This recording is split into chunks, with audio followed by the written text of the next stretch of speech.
females, so welcome back to Favorite Friday. For the second case for this week, we are going back to California. Specifically, we are going to a town called North Tuscan, California. So if you've heard of the case, you live there, you live nearby, definitely know. Highly doubt anybody might recognize anyone in this case, but if you do, again, let me know as always. I'm going to give what's publicly known down below, because it's not one of the better known cases, but I definitely thought it was interesting as to why I'm covering it. So with that being said, I'm just going to quit my rambling, give what's publicly known down below, and let's get started. So Tynickia Thompson, she was born on November 7th, 1976. In March of 1996, she meets John Hancock the 6th, through Kimberly Wakefield, which is a woman apparently she used to babysit for. John, he was born in 1947. His mother, Helen Marie, who is also an important figure of the story, she was born October 19th, 1919. So apparently at one point there was a family business that John was in charge of, and apparently it failed, and so his mother Helen took over. His first wife, who's not named, filed for divorce in 1974.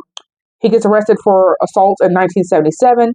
He gets remarried in 1978 and has a daughter named Ashley and a son named John Tyler Hancock the 7th. So in 1988, John goes to jail for swindling lenders, and then apparently also frauding one of his tenants out of 40 grand. And then in November 1995, apparently he moves to California from Arizona to be closer to his two kids from his second wife. So Tynickia, during all this, apparently is unemployed while living with her mom, and her mom's working two jobs. So I guess to take care of both of them. And then sometime in 1996, apparently police would get a warrant for John's house. Don't know for what, to search for what, but apparently they get a warrant and they search the house. So I just thought that was interesting to mention. So on May 7th, Tynickia would apparently come to the house apparently only to talk to John, but she puts a gun in his face and demands money. So the next day she comes over, she winds up killing John and Helen, sets the house on fire, takes the family Mustang, and then a landscaper who apparently for the neighbor had apparently seen Tynickia and then called police after seeing the flames. Because like I said, she set the house on fire and she had heard gunshots. So she connected the two and realized, oh shit, somebody's been killed. So for whatever reason, police apparently believed originally that Helen, who was the mother, remember, they apparently believed that at one point Helen was actually John's kid. But of course, fingerprints quickly proved that was Helen, proving that she was the mom. Police also apparently at one point thought that John's own kids, Ashley and John the 7th, may have done it. So they called them in. They're quickly cleared. So whether they had an alibi or it wasn't physically possible, could have done it, did specify. So then they mentioned Tynickia because she came over the day before, saying, hey, maybe she did it. So then they call her in, and then she says, hey, well, John the 6th was abusive to his two little kids, especially to Ashley. Ashley would later come out and say, no, he wasn't. So they find the Mustang in Long Beach, California, on the 13th with the license plate removed. They dust the car for fingerprints, and they find the fingerprints of Tynickia's boyfriend, Dana Warren. They get him to wear a wire, so I guess for immunity, because you have a car, because I didn't see any charge for the boyfriend. Spoiler alert on that.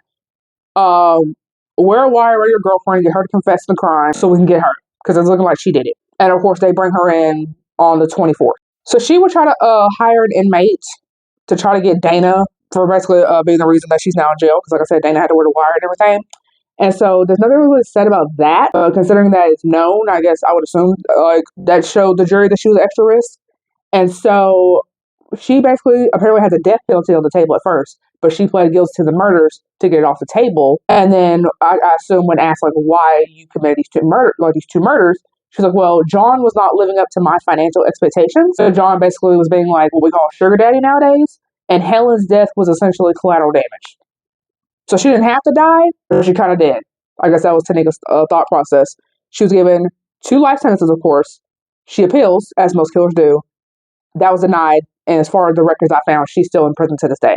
So yeah, that was the case of Tynickia Thompson. Like I said, if you guys know other case, if you guys knew Tynickia herself, if you knew John the 6th or Helen Marie, definitely let me know. And so with that being said, I covered fatal females times a week. Subscribe for more fatal females. I'll see you guys next one. Bye. But if I lay down and I play dead and I stay dead, then will you get bored of killing me? Then will you get bored of killing me? Then will you get bored of killing me? Then will you get bored of killing me? Then will you get bored.